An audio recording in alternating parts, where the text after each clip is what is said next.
हमने एनएमआर का इंट्रोडक्शन देख लिया था और ये भी देख चुके हैं कि सिग्नल हमें एनएमआर में पीक्स कैसे मिलते हैं या कैसे ऑब्टेन्ड होते हैं। ठीक है, और एनएमआर का use basically nuclear magnetic resonance जिसको बोलते हैं, इससे हम किसी भी मॉलिक्यूल का ऑर्गेनिक कंपाउंड का स्ट्रक्चर या ऑर्गेनिक कंपाउंड में कितने प्रोटॉन है उसके आधार पे उसका स्ट्रक्चर निकाल सकते हैं। इसीलिए न्यूक्लियर मैग्नेटिक रेजोनेंस या प्रोटॉन मैग्नेटिक रेजोनेंस बोला जाता है। अगर आप लोग मुझसे कहेंगे तो एनएमआर के इंट्रोडक्शन पे मैं उसका पीपीटी एक और बना दूंगी, क्योंकि ऑलरेडी क्लास में हम ये डिस्कस कर चुके हैं और एनएमआर सिग्नल से हम अच्छा खासा परिचित हो चुके हैं। तो यहाँ पे मैं थोड़ा सा रिवाइज करते हुए एनएमआर स्केल बताते हुए और फिर एनएमआर स्केल के साथ मैं एनएमआर पीक के ऊपर डिस्कशन करूंगी, एनएमआर सिग्नल कैसे प्लॉट करेंगे इस पे डिस्कशन करेंगे और शील्डिंग डीशील्डिंग पे डिस्कशन करेंगे कि कोई भी सिग्नल अगर किसी स्केल पे आ रहा है तो किस तरीके से आ रहा है, उसके क्या कुछ रूल्स हो सकते हैं, बेसिक चीजें जो अपन देख चुके हैं। फिर भी थोड़ा सा रिवाइज करके चलेंगे जिससे कि हमारे लिए इजी होगा। ठीक है, सो लेट अस सी, थोड़ा सा रिवाइज कर लेते हैं। एनएमआर सिग्नल के ऊपर बताया था मैंने, एनएमआर सिग्नल वो प्लॉट है या प्लॉटिंग है या स्केलिंग है जो फ्रीक्वेंसी के आधार पर है। एनएमआर जिस स्केल पर, मतलब एक ऐसा प्लेटफॉर्म, एक ऐसा स्केल जिस पे एनएमआर की पीक्स को प्लॉट किया जाता है, एनएमआर की पीक्स बोल दो या एनएमआर के सिग्नल को प्लॉटिंग की जाती है। मतलब हम इस स्केल पर एनएमआर सिग्नल की पोजीशन से हम पता लगा सकते हैं कि हमारा प्रोटॉन का नेचर किस तरीके का है और वो मतलब किस पोजीशन पे होगा। ये सारी चीजें हमें एनएमआर स्केल से पता चलती हैं। ठीक है, तो पहले हमें एनएमआर स्केल देख लेना चाहिए कि एनएमआर स्केल होता क्या है। ठीक, तो मैंने अभी आपको बताया एनएमआर स्केल में एक स्केल होता है फ्रीक्वेंसी के आधार पर, और फ्रीक्वेंसी जो होती है उसमें दो स्केल होते हैं, एक डेल्टा होता है और एक टाउ होता है। ठीक है, कई बुक्स में टाउ स्केल के लिए एक और वर्ड यूज किया गया है, मैं वो भी बता देती हूँ क्योंकि कंफ्यूजन हमें नहीं चाहिए। और टाउ को कई बुक्स में गामा के फॉर्म में भी बताया जाता है, तो चाहे आप टाउ बोलो या गामा बोलो, ये स्केल्स के वैल्यू है फ्रीक्वेंसी के। ठीक है, सो लेट अस सी, हम यहाँ पे थे। तो एक होता है टाउ स्केल, एक होता है डेल्टा स्केल। अब इस स्केल में जो स्टार्टिंग हो रही है, आप देखो यहाँ पे डेल्टा की वैल्यू 0 है और ये बढ़ रही है इस तरफ और 10 तक जा रही है, और टाउ की वैल्यू यहाँ पे 10 है, बाकी वो धीरे धीरे इधर 0 की तरफ जा रही है। तो हम देख सकते हैं कि डेल्टा की वैल्यू 0 से स्टार्ट होती है इस पॉइंट से, और इसी पॉइंट से टीएमएस के टाउ की वैल्यू 10 से स्टार्ट होती है। तो दोनों के बीच में रिलेशन क्या हो गया, वो यहाँ पे लिखा हुआ है मैंने, tau is equal to 10 minus delta. मतलब आप किसी भी एक वैल्यू से दूसरे स्केल की वैल्यू को निकाल सकते हो इस फॉर्मूले का यूज करके, tau is equal to 10 minus delta. ठीक है, अब हम ये देखते हैं किस आधार पे सिग्नलिंग होगी। ठीक है, किस आधार पे, मतलब हमारा जो भी कंपाउंड है उसका प्लॉटिंग कैसे होगी।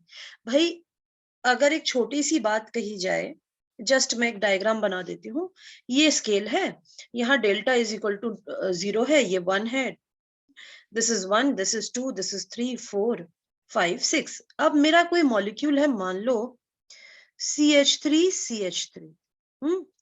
अब ये 3 प्रोटॉन का जो सिग्नल आएगा और ये 3 प्रोटॉन का जो सिग्नल आएगा वो कहाँ प्लॉट होगा, भाई इन दोनों का सेम नेचर है।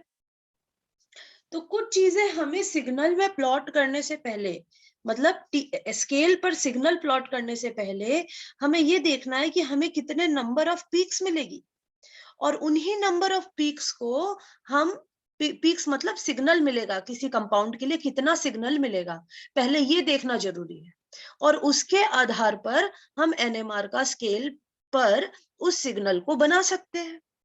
तो पहले मैं एक जनरल बात बता दे रही हूँ एनएमआर स्केल के बारे में, फिर अपन एनएमआर सिग्नल डिस्कस करेंगे, और उसके बाद ये डिस्कस करेंगे कि किसके आधार पे मैं कुछ सिग्नल को आगे लिखती हूँ स्केल में और कुछ सिग्नल्स को पीछे बना रही हूँ।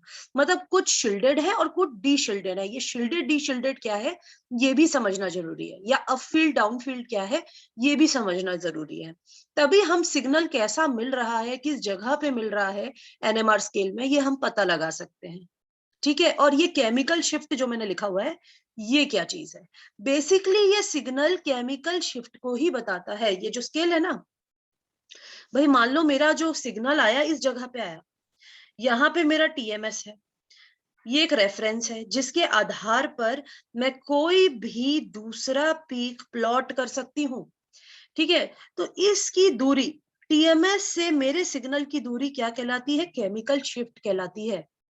ठीक है, तो यहां से टीएमएस से मान लो आपका सिग्नल यहाँ आ रहा है, तो यहां तक की दूरी क्या कहलाएगी? Chemical shift. मतलब आपका सिग्नल इस पूरे स्केल पे कहीं पे भी मिल रहा हो, टीएमएस से वो जितना दूर होगा वो डिस्टेंस क्या कहलाती है? केमिकल शिफ्ट कहलाती है, या फ्रीक्वेंसी की वैल्यू कहलाती है। ठीक है, हम वहां पे भी जाएंगे, पर हम छोटा छोटा धीरे धीरे स्टार्ट करते हैं। एक साथ सारी चीजें देखने से क्या होगा, कंफ्यूजन ज्यादा क्रिएट होती है। ठीक है, तो हम धीरे धीरे बढ़ते हैं और धीरे धीरे ही देखेंगे। भले ही मुझे दो दो वीडियो बनाने पड़े, मैं बना दूंगी पार्ट वाइज, लेकिन हम बहुत आराम से एनएमआर के लास्ट वाले पोर्शन पे हम ऑलरेडी चल रहे हैं और उसको देखेंगे। ठीक, तो एनएमआर स्केल के लिए कुछ चीजें इंपॉर्टेंट हैं जानना। एक है ये वाली वैल्यू, ये स्केल की वैल्यू जो फ्रीक्वेंसी के आधार पे होती है, और दो स्केल होते हैं, एक होता है डेल्टा स्केल, एक होता है टाउ स्केल, जिसके ऊपर सिग्नल्स को हम प्लॉट करते हैं। ठीक, एक होता है टीएमएस। एक क्या होता है? टीएमएस। टीएमएस हमारा क्या है? रेफरेंस है। रेफरेंस के आधार पर ही हम कोई भी मॉलिक्यूल का सिग्नल प्लॉट कर सकते हैं, वो जान सकते हैं कि उसका केमिकल शिफ्ट क्या है। ठीक है, और इस टीएमएस को डिसाइड करने के लिए कि ये रेफरेंस है, क्या कंडीशन है, वो कौन सी कंडीशन है जो टीएमएस को रेफरेंस बनाती है एनएमआर में, एनएमआर स्केल में। ठीक, और ये केमिकल शिफ्ट क्या है, और ये शील्डिंग डी शील्डिंग क्या है। तो हमें आज क्या डिस्कस करना है? पहली चीज डेल्टा एंड टाउ को डिस्कस करना है, जो कि स्केल है किसके? एनएमआर के। किसके आधार पे है? फ्रीक्वेंसी। ये मैंने पहले ही बता दिया। और इसका जो डेफिनेशन है वो कैसे रिलेट करता है? Tau is equal to 10 minus delta. ये हो गई पहली बात। दूसरी चीज रेफरेंस। रेफरेंस क्या है? यहाँ पे रेफरेंस हम क्या ले रहे हैं एनएमआर के लिए? एनएमआर सिग्नल को प्लॉट करने के लिए टीएमएस ले रहे हैं। ये एक ऑर्गेनिक कंपाउंड है जिसका नाम है टेट्रा मिथाइल सिलेन। इसका स्ट्रक्चर देखें तो सिलेन हो गया सेंटर में, टेट्रा मिथाइल मतलब 4, टेट्रा मिथाइल सिलेन। इसको हम रेफरेंस मानते हैं इस कंपाउंड को। क्यों मानते हैं यहाँ पे भी हम जाएंगे। ठीक है, सब पे डिस्कस करना है हमें। ठीक, इसको हम रेफरेंस मानते हैं, मतलब ये जो होता है सबसे ज्यादा पहले और सबसे बड़ा पीक होता है, और इसकी वैल्यू डेल्टा की 0 होती है और टाउ की क्या होती है? 10 होती है। यहाँ पे मैंने पहले लिख दिया, ये 0 होता है और या फिर टाउ के स्केल में 10 होता है। ठीक है, इसको बोलते हैं TMS which is a reference. ठीक, कोई भी सिग्नल, किसी भी एनएमआर सिग्नल तुम्हारा किसी भी पोजीशन पे मिले, इस लाइन पर किसी भी पोजीशन पे अगर तुम्हें अपना एनएमआर सिग्नल मिलता है, तो सिग्नल से टीएमएस की दूरी क्या कहलाती है?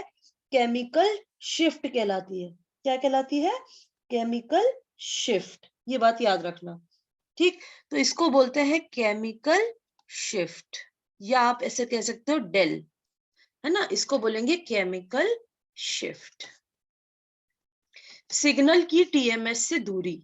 ठीक है, टीएमएस क्या है? हमारा आधार, हमारा आधारभूत, जिसके बेस पे हम दूसरी पीक्स को, किसी भी ऑर्गेनिक कंपाउंड की पीक को निकालते हैं।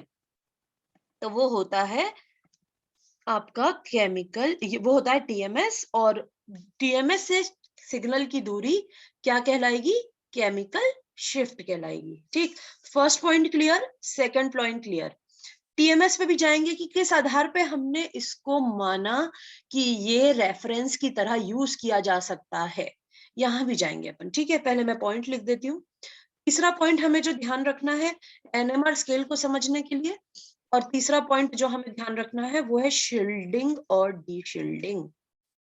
शील्डिंग एंड डीशील्डिंग, हिंदी में भी ऐसे ही लिखेंगे, केमिस्ट्री के टर्म्स हैं शील्डिंग, डीशील्डिंग, ओके। शील्डिंग एंड डीशील्डिंग, अगर शील्डिंग बोल रहे हैं तो उसके लिए एक और वर्ड यूज होता है जिसको बोलते हैं अपफील्ड। अगर कोई सिग्नल टीएमएस के करीब मिलता है, देख लो एरो बना हुआ है ना इधर, टीएमएस की तरफ, ठीक है। अगर कोई सिग्नल टीएमएस की तरफ ज्यादा है तो हम बोलेंगे उस प्रोटॉन कैसे है, शील्डेड है। और अगर वो टीएमएस से दूर है तो हम बोलेंगे प्रोटॉन कैसे है वहां पे, डीशील्डेड। और वो क्या पीक हमें कहाँ मिल रहा है, डाउन फील्ड मिल रहा है। समझ में आ गई? जैसे कि मान लो ये आपका टीएमएस है और मान लो आपके एनएमआर सिग्नल 2 मिल रहे हैं आपको। कितने मिल रहे हैं, मानना है आपको, मैं ये कह रही हूँ 2 सिग्नल मिल रहे हैं, ठीक। एक आपने यहाँ प्लॉट कर दिया और एक आपने यहाँ प्लॉट कर दिया। तो अब क्या होना है भाई, ये दूरी क्या कहला रही है, डेल्टा इज इक्वल टू 0। ये दूरी क्या कहला रही है, केमिकल शिफ्ट कहला रही है। किसके लिए, पहले सिग्नल के लिए। और ये दूरी क्या कहला रही है, केमिकल शिफ्ट दूसरे सिग्नल के लिए, राइट। तो टीएमएस से सिग्नल की दूरी चाहे पहला हो चाहे दूसरा हो क्या कहलाती है, केमिकल शिफ्ट कहलाती है। ये बात ध्यान रखिएगा, ठीक। अब मैं पॉइंट पे आ जाती हूँ। 1 और 2 को कंपेयर करोगे तो टीएमएस के पास कौन सा है, कौन सी पीक या कौन सा सिग्नल एनएमआर का टीएमएस के पास आ रहा है, रेफरेंस के पास आ रहा है, पास आ रहा है मतलब प्लॉटिंग पहले हो रही है फर्स्ट वाले की। तो मैं कहूंगी इसका डायरेक्शन जो है ये किसकी तरफ है, किसके पास ज्यादा है, टीएमएस के। क्योंकि ये टीएमएस के पास ज्यादा है इसीलिए ये हाईली शील्डेड है, प्रोटेक्टेड, इसको बोला जाता है शील्डेड। स्केलिंग के ऊपर डिस्कशन कर रहे हैं अभी हम। शील्डेड डीशील्डिंग की प्रॉपर्टी क्या है ये अपन बाद में देखेंगे, पहले हम स्केल के ऊपर डिस्कस कर रहे हैं। ये सिग्नल किस तरीके का सिग्नल हो गया, शील्डेड सिग्नल। सेकंड सिग्नल आप देखो ज्यादा दूर हो रहा है ना टीएमएस से, तो सेकंड वाला पहले की तुलना में क्या है, डीशील्डेड सिग्नल है, क्योंकि वो टीएमएस से दूर है। तो फर्स्ट सिग्नल हमारा किस तरीके का सिग्नल हो गया, शील्डेड। बेसिक बातें याद रखो अभी, क्योंकि ये टीएमएस के पास है और सेकंड वाला टीएमएस से दूर है ना, तो ये हो गया डीशील्डेड। और क्योंकि ये डीशील्डेड है, जी सिग्नल टाइप का सिग्नल है, तो इसको हम बोलेंगे डाउनफील्ड और इसको बोलेंगे, फर्स्ट वाले को बोलेंगे अपफील्ड, ठीक है। तो मैं बोलूंगी फर्स्ट सिग्नल अपफील्ड मिल रहा है और सेकंड सिग्नल डाउनफील्ड मिल रहा है। समझ में आ गया? ये शील्डेड डीशील्डेड सिर्फ एनएमआर स्केल के ऊपर डिस्कशन कर रही हूं मैं। अभी मैंने आपको किसी भी मॉलिक्यूल को डीशील्डेड या शील्डेड कैसे होता है वो ये मैंने नहीं बताया है, ठीक है। वो मैं आगे बताऊंगी कि कौन से फैक्टर प्रभावित करते हैं एनएमआर सिग्नल को, वहां पर पे अपन जाएंगे कि प्रोटॉन सिग्नल, डीशील्डेड सिग्नलेट का मतलब ये हुआ प्रोटॉन के द्वारा सिग्नल दिया गया है। तो अंडरस्टूड सी बात है, प्रोटॉन या तो शील्ड हो रहा होगा या फिर डीशील्ड हो रहा होगा, तभी हमें सिग्नल इस तरीके से मिल रहा है। तो हमारे आगे आने वाला टॉपिक यहाँ पे फोकस करेगा कि ये शील्डेड कैसे है और कोई प्रोटॉन डीशील्डेड कैसे है, क्योंकि ये बात हमें समझनी बहुत जरूरी है एनएमआर के सिग्नल को प्लॉट करने के लिए, ठीक है, जिसको बोलते हैं शील्डिंग एंड डीशील्डिंग इफेक्ट, ठीक। अब एक एग्जांपल लेती हूं मैं सिंपल सा इस पॉइंट को समझाने के लिए कि टीएमएस जिसको हमने लिया है टेट्रा मिथाइल सिलेन, इसी को रेफरेंस क्यों लिया जाता है, फिर टीएमएस को हम रेफरेंस लेते हैं, किसी और को नहीं लेते। टेट्रा मिथाइल सिलेन को ही हम एज अ रेफरेंस लेते हैं। उसकी वजह ये है,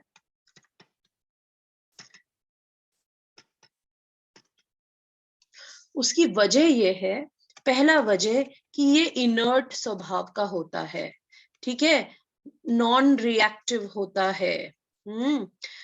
जिस भी कंपाउंड को हम डिसॉल्व करके एनएमआर के लिए यूज करते हैं उसमें टीएमएस भी रहता है, अगर तो ये सॉल्वेंट के साथ भी रिएक्शन नहीं देता, तो नो रिएक्शन विथ सॉल्वेंट। जिसमें हमारा सैंपल घुला हुआ है, उस सैंपल, ऐसा सैंपल जिसकी हम स्टडी कर रहे हैं, वो सैंपल को जिस भी सॉल्वेंट में हमने विलय किया हुआ है, डिसॉल्व किया हुआ है, उस सैंपल के साथ, उस सैंपल के सॉल्वेंट के साथ टीएमएस, टेट्रामिथाइलसिलेन, रिएक्शन नहीं करता और ये इनर्ट नेचर का होता है। ठीक, और इसके कितने प्रोटॉन है देखो, 10 हाइड्रोजन है। कितने प्रोटॉन है? 10। कितने हो गए ये? 6 6 12 हो गए ना।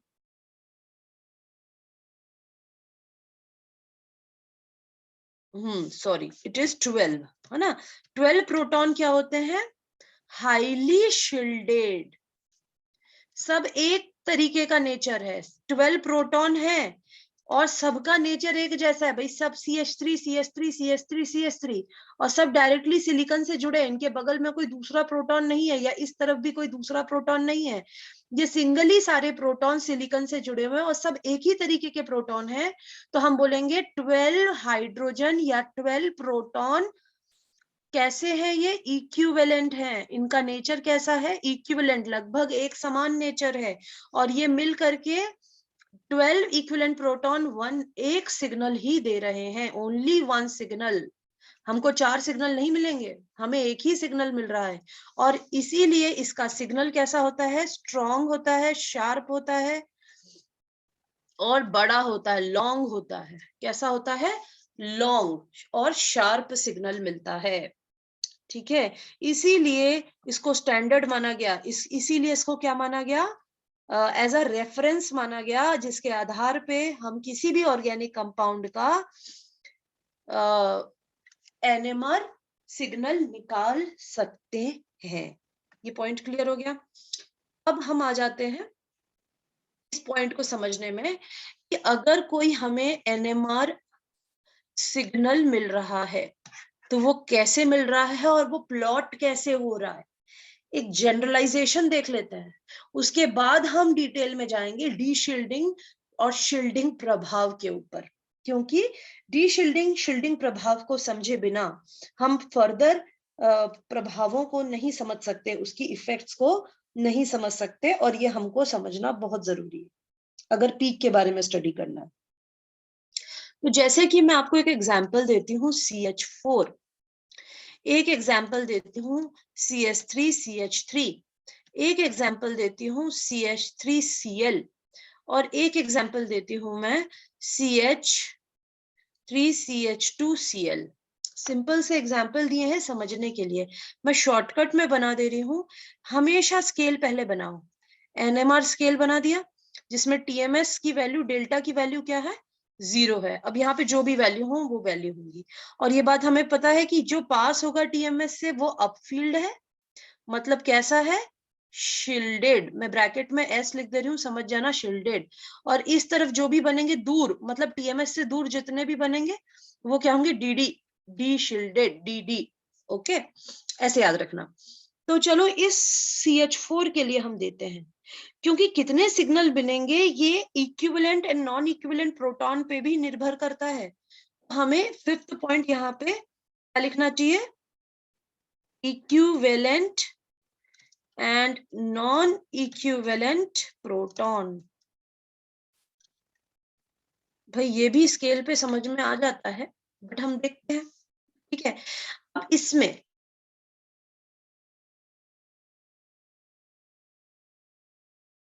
है, ओके,